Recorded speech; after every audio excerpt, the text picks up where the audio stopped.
Think about how different you feel after watching a dark thriller movie versus an hour of a city government meeting or your eighth cute kitten compilation in a row. Media has a real impact on our moods. In fact, communication experts have developed multiple theories to explain how this works.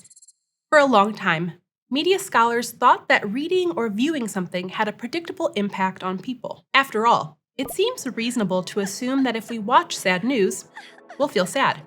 And if we watch a positive advertisement about buying a car, we'll all want to buy that car. The messages were thought to have clear and predictable effects. Turns out, surprise, people are more complicated than that. As we've seen throughout this series, we're constantly communicating. And mass media is a big part of that.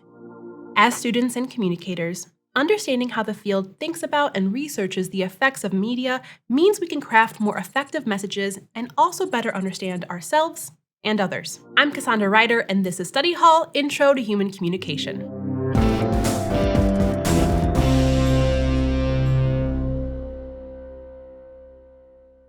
Last episode, we journeyed through some of the highlights in the history of mass media in order to learn from the big shifts in communication.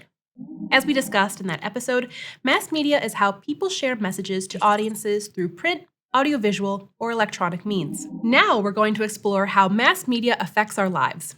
The effects of mass media are quite varied, and researchers have studied a ton of data to figure out some patterns. They're still figuring it out to this day.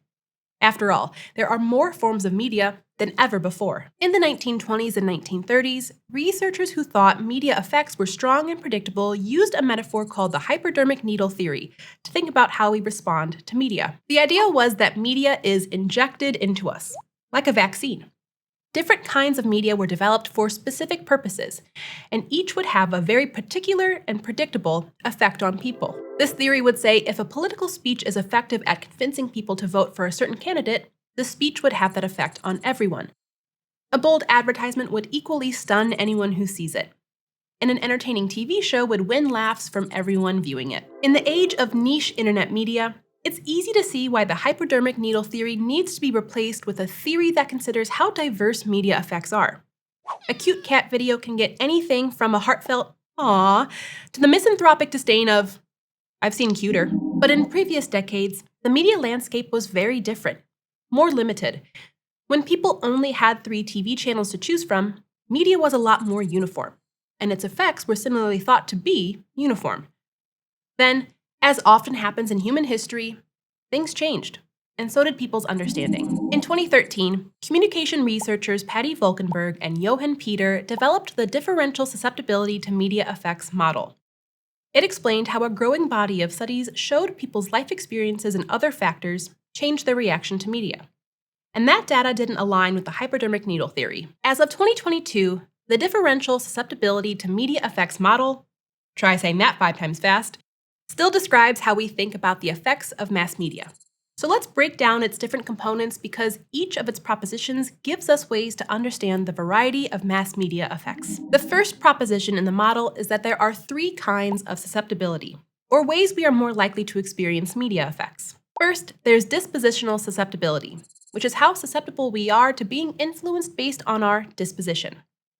Depending on our thoughts, values, and moods, we're more likely to feel the effects of a given type of media. The second type of susceptibility is known as developmental susceptibility.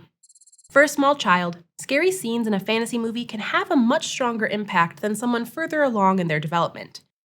For a teenager, the scene may have less impact because they have more context. And the third type of susceptibility is our social susceptibility. Basically, the people around us, like friends and family, and the places we spend time, like school, church, or work, all impact us. So if a person spent their whole childhood memorizing passages from a particular religious text, they're likely to be susceptible to references to key passages of that text as compared to someone who didn't grow up in that religious context. Each type of susceptibility is likely to impact us at least a little every time we encounter mass media. Although, the impact is different in every scenario, which leads us to the next proposition of the model: response states. This part of the model considers the aspects of ourselves that play a role in how we engage with media and experience its effects. Things like our attention span, how much of the material we absorb, and the ways our thoughts resist the ideas in the media are all part of our cognitive response states.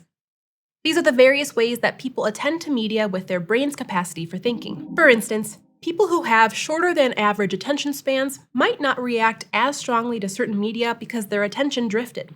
So their cognitive response state is important to consider because it reduced the effect of whatever they were scrolling through. But we can also consider emotional response states, which involve how much empathy or sympathy we feel towards a character or story. And that applies to fictitious people too. For example, watching a sad movie about an adorable dog may affect us more intensely if we recently lost a beloved pet. The third set of response states considered by the model are excitative response states.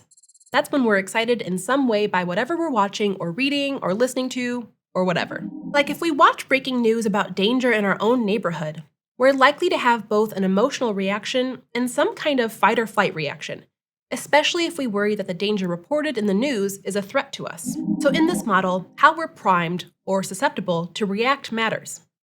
And our present circumstances or state also matters. Combined, all these different factors mean that we're already seeing a ton of ways that each person's reaction to media is going to be different. Basically, people are complicated. That's not a newsflash, but it does mean that how media affects us is also a lot more complicated than we once thought. So with all these potential reactions to media, Peter and Volkenberg's model goes on to claim that two different major results come from all the susceptibilities and response states. First, the response states and susceptibilities are predictors of whether we'll use a particular kind of media. In our example of a person in a cognitive response state that makes their attention span short, the model predicts that reading 1,000-page books and watching hours of political hearings on TV are unlikely to be appealing. Second, response states and susceptibilities are moderators and can dampen the effects of media. One example is the depiction of violence in a television show. If one person grew up in a family of kickboxing stars, they will have a different reaction than someone from a family of, say, musicians. Their susceptibilities are unique.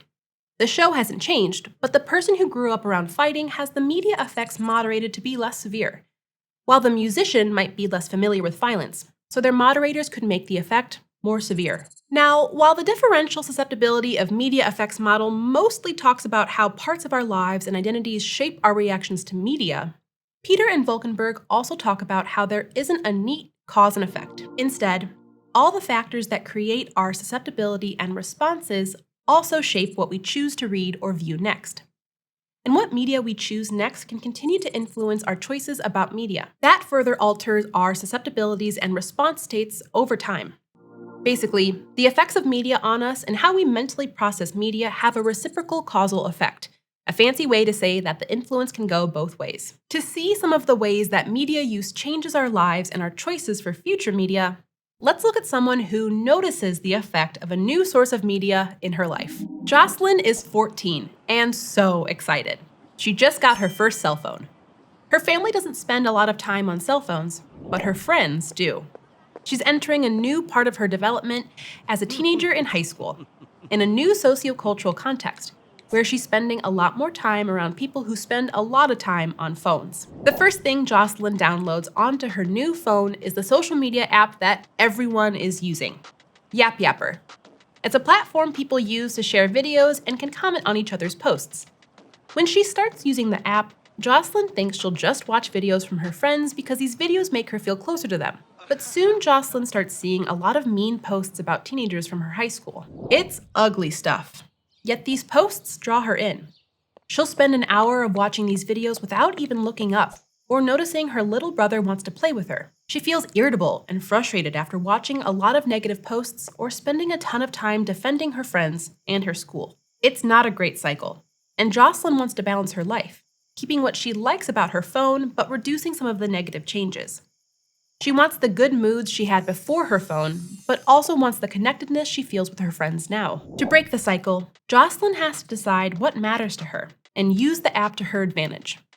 She digs through the settings to make her feed friends only and gets a new time-tracking app that rings an alarm 20 minutes after she opens Yap Yapper to make sure she isn't spending more time on this platform than she wants to spend. Pretty soon, she's in a better mood because she's only sending positive and fun videos to friends. And when her little brother hears the distinctive ring of the alarm, he knows his sister is free to play Legos with him. It's a real win-win from a little self-analysis on Jocelyn's part. Self-knowledge was a real strength for Jocelyn, made possible by awareness of the effects of mass media. She was able to look at the change media had on her life and her behavior. Then she decided that she wanted something different. By doing this, she didn't face an all-or-nothing choice of whether to quit social media.